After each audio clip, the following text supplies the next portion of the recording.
เปิดงานตั้งค่ายทดลองวิทยาศาสตร์นักเรียนลาวสเกาหลีประจำปี 2025 วันที่ 26 มีนาคม 2025 โรงเรียนมัธยมศึกษาสมบูรณ์เวียงจันทน์ สปป.ลาวร่วมกับห้องการศึกษานครอินซอนสาธารณรัฐเกาหลีได้เปิดงานตั้งค่ายทดลองวิทยาศาสตร์สำหรับนักเรียนลาวและนักเรียนสเกาหลีประจำปี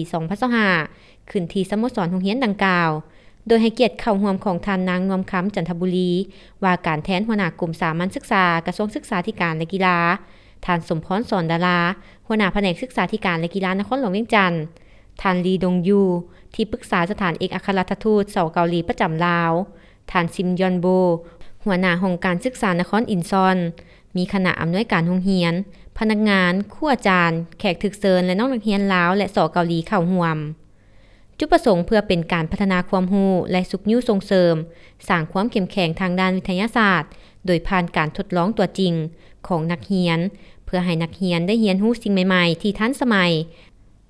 เพื่อเป็นการปลูกจิตสำนึกให้นักเรียนมีความสนใจทางด้านวิทยาศาสตร์หลายขึ้นในพิธีท่านนางนวมคำจันทบุรีได้กล่าวว่าการจัดงานตั้งค่ายวิทยาศาสตร์ลาวสเกาหลีในครั้งนี้ถือเป็นตัวอย่างที่ดีของการร่วมมือด้านการศึกษาระหว่างสองประเทศซึ่งบ่เพียงแต่เป็นการส่งเสริมความสนใจในวิทยาศาสตร์เทคโนโลยีวิศวกรรมศาสตร์และคณิตศาสตร์ให้นักเรียนเท่านั้นแต่ยังเป็นการแลกเปลี่ยนความรู้ประสบการณ์วัฒนธรรมซึ่งกันและกันของนักเรียนทั้งสองประเทศนำอีกโอกาสเดียวกันท่านยังได้แสดงความขอบใจต่อรัฐบาลสเกาหลีสถานทูตสเกาหลีประจำลาว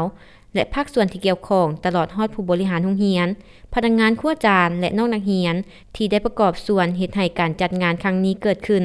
และดำเนินไปตามแผนที่วางไว้พร้อมทั้งเป็นการช่วยสร้างอนาคตที่สดใสให้แก่นักเรียนนักศึกษาสาวหนุ่มลาวและสเกาหลีได้เป็นอย่างดีอีกด้วย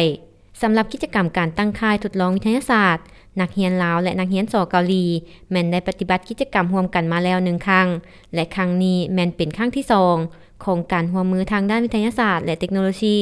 ซึ่งกิจกรรมแม่นจัดขึ้นเป็นเวลา2วันคือวันที่26 ถึงวันที่27 มีนาคม 2025